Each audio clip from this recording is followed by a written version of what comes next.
ఇక ఇవాళ ఖమ్మంలో సిపిఐ భారీ బహిరంగ సభ జరగనుంది. సిపిఐ 100 ఏళ్ల ముగింపు బహిరంగ సభకు ఖమ్మం ఖిల్లా వేదికైంది. జిల్లాలో ఎక్కడ చూసినా ఎర్ర జెండాలే కనిపిస్తున్నాయి.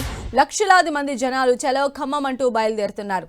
ఖమ్మం పీజీ కాలేజీ గ్రౌండ్ ఎరుపెక్కింది. ఈ మహాసభకు దాదాపు 5 లక్షల మంది వస్తారని సిపిఐ నాయకులు అంచనా వేస్తున్నారు. సభలో జాతీయ, రాష్ట్ర స్థాయి అంశాలను నేతలు ప్రస్తావించే అవకాశం ఉంది. సిపిఐ భారీ బహిరంగ సభలో సీఎం రేవంత్, సిపిఐ జాతీయ నేతలతో పాటు రాష్ట్ర స్థాయి నేతలు కూడా పాల్గొనున్నారు. జాతీయ స్థాయిలో జరిగే రాజకీయ పరిణామాలతో పాటు ఓట్ల సవరణ వంటి విషయాలను ఈ సభలో నేతలు ప్రస్తావించే అవకాశాలు ఉన్నాయి. ఈ నెల 21 వరకు సిపిఐ జాతీయ సమితి సమావేశాలు జరగనున్నాయి.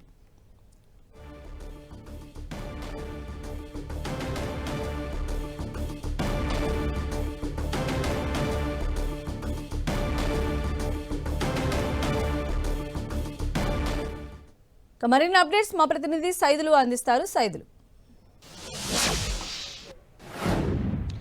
సంజయ్, ఖమ్మం అంటేనే కమ్యూనిస్టుల గుమ్మం. అటువంటి ఖమ్మం గుమ్మం వేడుకలుగా మొత్తంగా సిపిఐ శత జయంతి ఉత్సవాల ముగింపు భారీ బహిరంగ సభను కూడా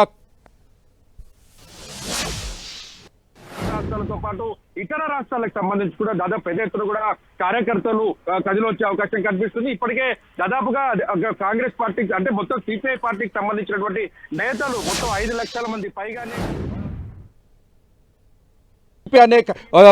ఉత్సవాలకు సంబంధించి కూడా మొదటిసారిగా సీఎం రేవంత్ రెడ్డి కూడా పాల్గొంటున్నారు. ఎందుకంటే ప్రజా పరిపాలనలో భాగస్వామిగా ఉన్నటువంటి సిపిఐ పార్టీకి సంబంధించి దాదాపుగా ఈ జాతీయ నాయకత్వానికి సంబంధించి ఆ పార్టీ జాతీయ కార్యదర్శి డి రాజా, అదేవిధంగా జాతీయ కార్యవర్గం నేషనల్ కాన్ఫరెన్స్ కూడా 19, 20, 21 తారీఖుల్లో కూడా ఏర్పాటు చేస్తారు. మనం చూడవచ్చు మొత్తంగా పీజీ కళాశాల గ్రౌండ్ కు సంబంధించి కూడా మొత్తం ఎర్ర జెండాలతో, ఎర్ర తోరణాలతో ఖమ్మం ఎరిపెక్కిందని కూడా చెప్పుకోవచ్చు. పెద్ద ఎత్తున కూడా ఏర్పాట్లు కూడా చేస్తున్న పరిస్థితి కనిపిస్తుంది. అయితే ఈ వేదికకు సంబంధించి కూడా ఒక చారిత్రకమైన ఘట్టంగా చెప్పుకోవచ్చు. ఎందుకంటే కమ్యూనిస్టులు ఎక్కడ అనే ప్రశ్నించే వారికి ఎక్కడ అంటే ఖమ్మం అనేది గుమ్మంగా మారిన నేపథ్యంలో ఎక్కడ చూసినా ఖమ్మంలో ఎర్ర తోరణాలు, ఎర్ర జెండాల రెపరెపలు పెద్ద ఎత్తున కూడా కనిపిస్తున్న పరిస్థితి, మొత్తం ఆసక్తిగా ఎదురు చూస్తున్న పరిస్థితి. ఎందుకంటే 100 ఏళ్లు ఏక రాజకీయ పార్టీ 100 ఏళ్లు పూర్తి చేసుకున్న పార్టీగా ఈ సభా వేదిక మీదకి భవిష్యత్తులో ఎలాంటి నిర్ణయాలు తీసుకుంటారు ఏంటి అన్న దాని మీద కూడా పెద్ద ఎత్తున చర్చ కొనసాగుతుంది. ఈ చర్చకు సంబంధించి కూడా ఇప్పటికీ